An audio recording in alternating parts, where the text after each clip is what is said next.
Uh-oh. Uh-oh. I'm totally out of my depth here. I don't have anything to add about any of this stuff. Like, look at that statue, for instance.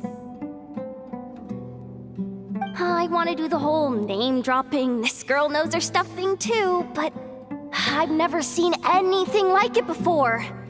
A statue with the head of a bird. That's Thoth, the Ibis King, one of the 7 pillars of King Deshret. The legends say that he, the Crocodile King, and the Goat King were the 3 retainers of King Deshret. Let's take a look.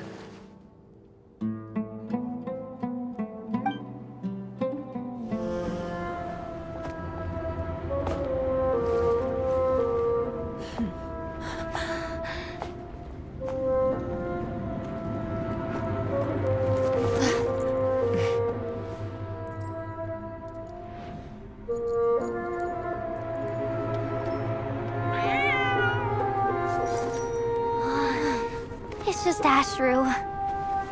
So, all is well?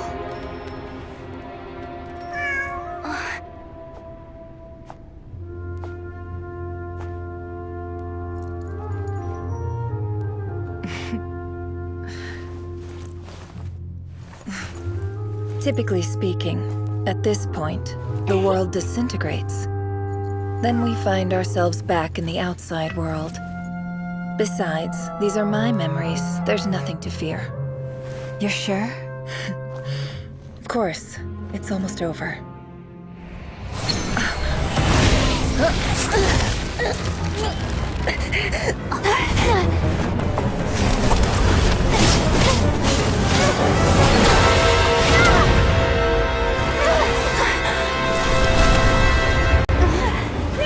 Hold on!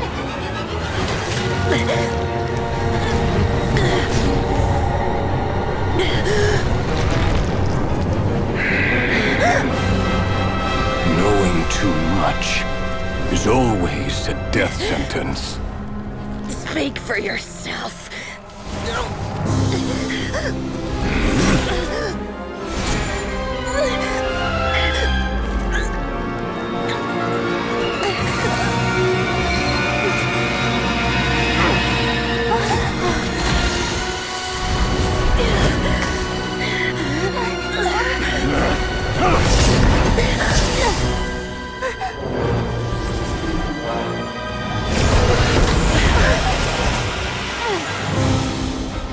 How repulsive.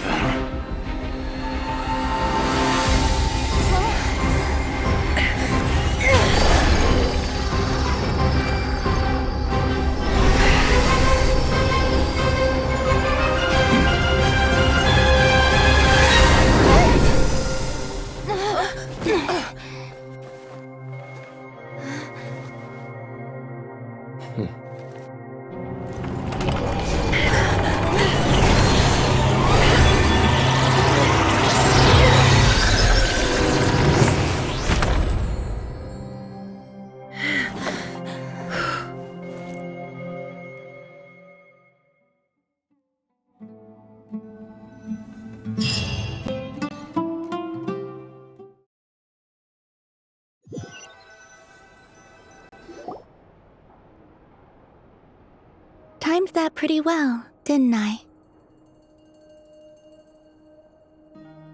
It's okay. I'm just glad no one was hurt. Paimon noticed you doing something too, Dainsleif. Were you helping get them out? Of course. When I asked Nefer to conduct this investigation, I was not naive to the dangers involved. I had a duty to ensure your safety. Good to know your sense of justice is still intact after all these years. I take that to mean that you saw the truth. That comes as a great relief. I certainly did. And thanks to your help, I also managed to trap Rerir inside the chess set. Whoa, really? How'd you manage that? Well, to be honest, I sensed that something was wrong long before we made it to the temple. By using this fragment to probe into Rerir's past, well, the monster formerly known as Rerir, it seems I alerted him. I was tracking him, then he caught on and started tracking me too. Can't say I'm surprised. But how did he track you through your thoughts alone? That shouldn't be possible. Rerir was a secret agent who reported directly to the Vinster King. He is an expert at finding a trail and hunting down his pursuers. No wonder. He infiltrated the chess set, read my thoughts, and built a new virtual chess set inside of it. That's why we weren't able to leave at first. Speaking of your chess set, it's quite a remarkable item. Would I be right in thinking you have some connection to King Deshret? You overestimate me. I only have a connection with one of his underlings, the Ibis King. You all saw how this came to be. A long time ago, the Iab massacred my tribe, the Shimti, in our home village. A few years later, I enrolled in the academia, where some new information came to light. The Unut and the Iab fought a bitter battle over the rights to a well, all for the sake of a non-existent 50 million mora. The Iab ultimately won that confrontation, but their victory came at the cost of almost every warrior in the tribe. The final blow to the Iab came at the victory feast, when an Unut assassin beheaded their chief right before my eyes. The remaining Iab fled and have been scattered to the winds ever since.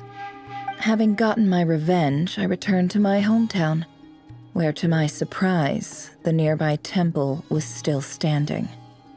There it was, seemingly immune to the relentless hostility of the desert, while my tribal home lay in ruins. As I stood there gazing at the temple, I noticed a cat just outside.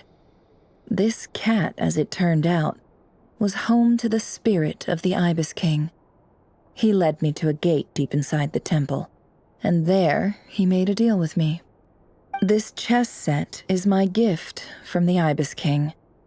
The chessboard within is made to the same specifications as the one in the mausoleum of King Deshret, and represents his power of piercing analysis. With this chessboard in its container, I gained a certain ability to perceive hidden secrets. Now, you could conclude that the Ibis King simply wanted to give the people of this world the power to seek the truth, but I don't believe that's the full story. Every god plays favorites. Their hearts are as fickle as any human's, full of secrets, perversions, egotistical tendencies. But precious few gods are willing to admit this. It is the same with all powerful forces, including fate itself. Their gaze falls preferentially upon a select few. As you rightly point out, this is an act of favoritism. If you're alluding to the Abyss, then yes, I agree.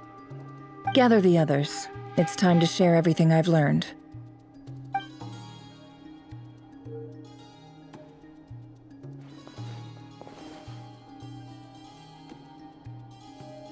Thank you all for being here. As promised, I did some further investigating into the Raker of Solnari's background.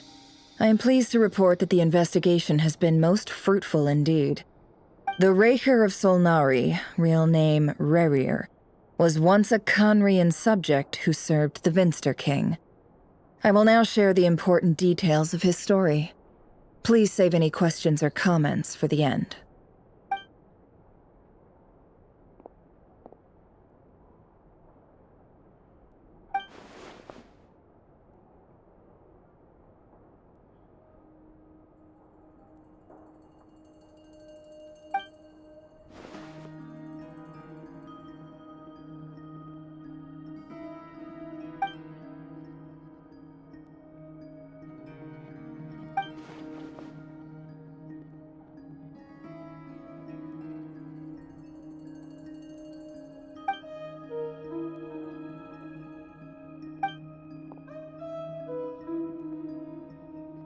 So that's why he's so obsessed with the moon. A tragic tale, to be sure. But it does not excuse his many transgressions. No matter how much Rerir suffered in the past, the fact remains that he is what we know today as the Wild Hunt, wreaking havoc upon innocent lives in Notcry. He becomes more dangerous with each passing day. If left unchecked, it is simply a matter of time before all of Tevat suffers the consequences. This is a threat that the Knights of Favonius cannot ignore. A question for Miss Columbina. Forgive me if this is presumptuous, but have you ever seen the spatial gateway that appeared in Rerear's memory? Never. But I have heard stories of something called the Moon Gate, and this seems to fit the description. Miss Lauma, any thoughts on this? In the lore of the Frost Moon Scions, the moon is believed to hold many secrets. Some sources speak of ancient knowledge, others of a gateway to the unknown. The term Moon Gate is one I have heard before. But as is the case with all of our legends, there are no records of any first-hand witnesses. We cannot know whether it truly exists. Then back to Miss Columbina. As a moon goddess yourself, do you have some idea of where the Moon Gate leads to? Not at this stage, sorry. I do hold the power of the Frost Moon, and my strength is recovering well. I can sense that the gate would open at my command, but... But there's more to the power of the Frost Moon than that? Yes.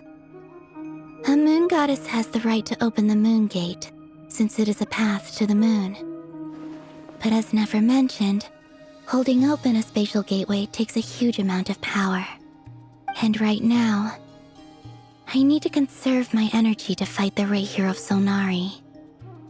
I'm afraid this is one mystery we may have to leave unsolved for now. I agree. Better to save your strength. But if you'll humor me for a moment, I have a bold conjecture of my own regarding the world beyond the gateway. I highly suspect that neither Tholindis nor Rerear made it through unscathed. The evidence pointing to this is the fact that the Rahier of Solnari exists in the form of countless fragments. With the abyssal power he wields, no ordinary foe can touch him, let alone tear him to shreds. And yet, the wild hunt proliferates wherever his scattered fragments lie, drawing hordes of monsters to many different locations across the land. So your theory is that Rerir was physically torn to shreds by some powerful force? Hence, why the Wild Hunt is a distributed phenomenon, rather than a unified one? Makes sense to me. Explains why the Wild Hunt is so pervasive, and why he's been trying to piece himself back together. He was whole to begin with, and he wants to be whole again. Without the power of the Abyss on his side, he almost certainly would have perished the moment he was torn apart. But the Abyss, much like a curse, has kept him alive. I could not agree more. The power of the Abyss is most surely a curse. It is a compelling explanation, and one that accords with my present understanding of Abyss creatures. Whether the life form in question is primitive or advanced, if a curse has extended its lifespan unnaturally, it will continue to survive in spite of everything. This raises some interesting questions. I will run some experiments and see if there is any validity to my suspicions. That being said, regardless of whether my research bears fruit, I would like to thank Miss Nefer for conducting such a thorough investigation. Already, it has greatly enriched my understanding of the entity we face. My pleasure, Mr. Albedo. I too hope that the information I have shared today proves useful as we look to formulate the next stage of our plan. Hey! What is it, Dainsleif? You look really upset! It's just... when I think of the man I once knew as Rerir, I struggle to understand why things had to turn out like this. The two of you used to be friends, didn't you? I don't know if these words will bring any comfort, but my heart goes out to you. Mine too. We can never know all the hows and whys of the way things are. The moon and stars are full of untold secrets and lies, and the skies are host to many more mysteries than these alone. Yet, none of that can begin to compare with the complexity of human life. Those are the first comforting words I've heard in a long time. Thank you both. Well, I think this is a good place to end today's meeting. I'm sure Nefer needs some time to recover. She's been through an awful lot today. That's very thoughtful of you, Lama. Of course. Sounds good to me. Take some time to rest and digest before we reconvene to nail down a plan.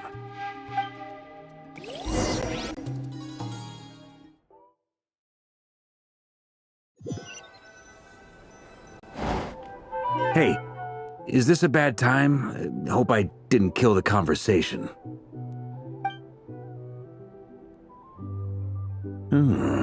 Nice room. Oh, I'm not coming in, though. Why not? It's just a hotel room. If it's all the same, I'll just stay out here. I might not look the part, but I'm technically a knight. Barging into people's private quarters isn't the kind of thing we do.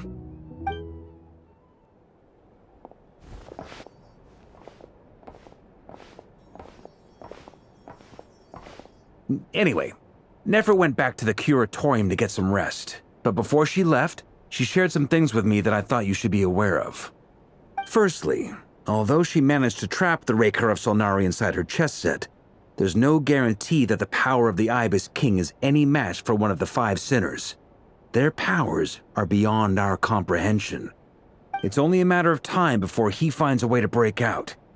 We have to come up with a plan and take care of him before that happens. Honestly, my mom figured that might be the case. So, how long have we got? Well, I asked her that same question.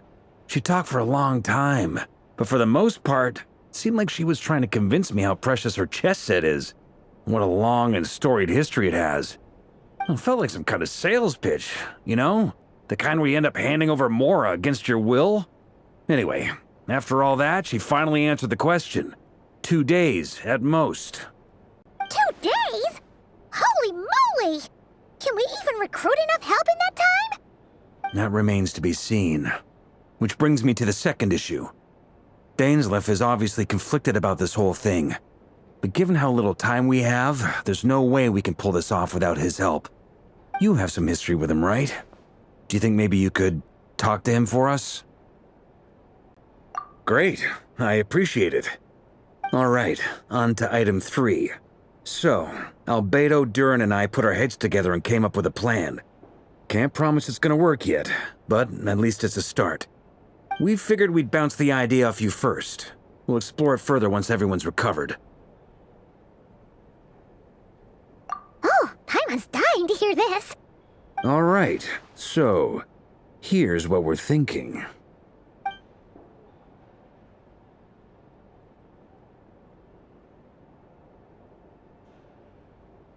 We felt a little uneasy about roping you into this. I mean, firstly, you're not locals, and secondly, none of us are your boss.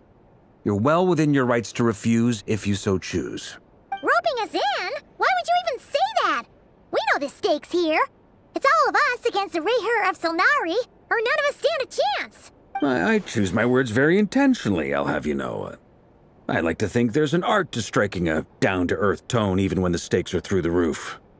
Sir Varka, I have a few thoughts about this plan. I'm all ears. I think we can be more flexible with how the roles are allocated.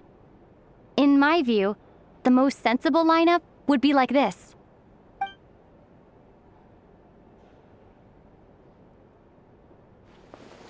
I see your point, yeah.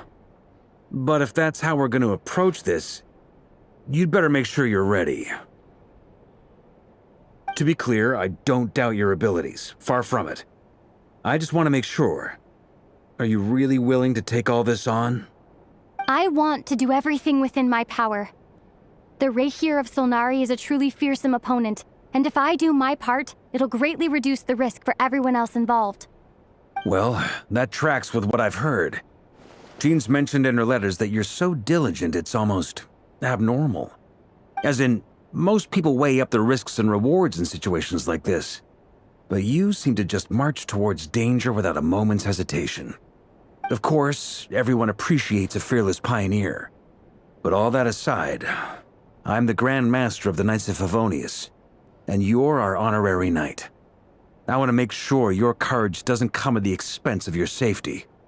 Thank you, Sir Varka. Well, I should be the one thanking you. It means a lot to have you on board. I'll give some serious thought to your suggestions.